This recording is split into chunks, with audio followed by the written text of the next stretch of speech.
if you saw my live the other day, I was thinking about making master boards, which I did, and I made these 2 master boards out of some sewing notions and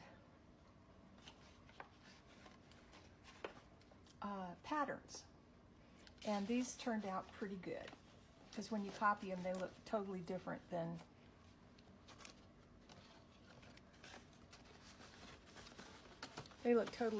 what they do on the masterboard.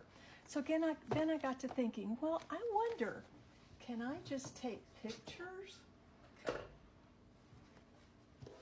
Can I make a scene and take pictures?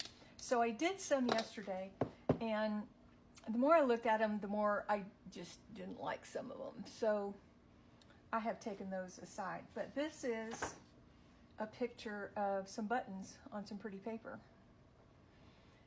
that I took on my iPhone and sent it to my printer, and it printed off. I think it turned out pretty good. So here's another one. More buttons. I have got a plethora of buttons, y'all.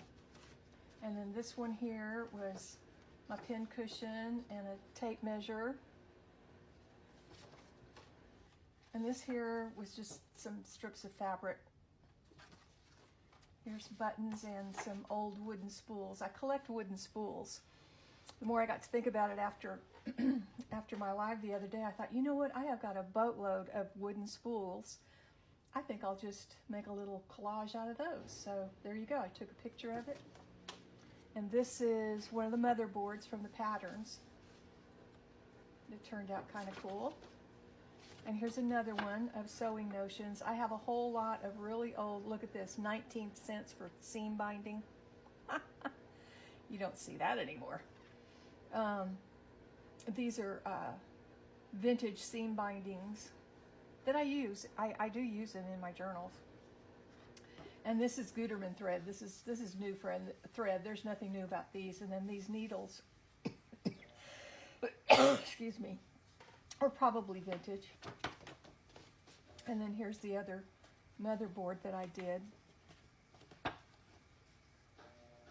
And then this one was really cool.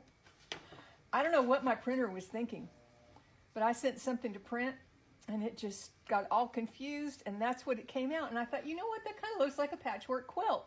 I'm going to go ahead and use it. So then I've got this one. So that is what I have been what I worked on last night till about 11 o'clock.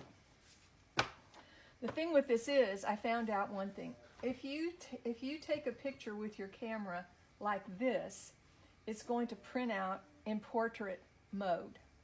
If you take a picture with your camera like this, it's going to print out in landscape mode. And I discovered that late last night. I was like, oh my goodness, because I had a plethora of these that I printed out that were just not the right size. I didn't like the way they turned.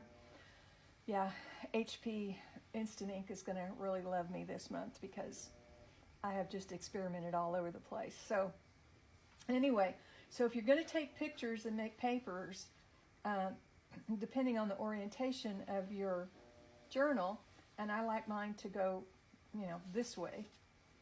So I want the pattern, to be up and down this way, not this way. So if you're going to do this, take it with your camera this way. So when you print it out, and I just send mine to print from my camera. I don't know if you can do that all over the world, but you can here in the USA. So, so take your pictures this way so that they'll print out in landscape mode. The other thing that I didn't like about this was this has been a trimming nightmare to get these down to all the same size so that I can use them. See, this is the size that I usually, this is coffee dyed paper, so this is the size that I usually do my journals, which is basically an 8.5 by 11 piece of paper, folded in half, boom, you got it. Which is one reason why I've always hated digital downloads, because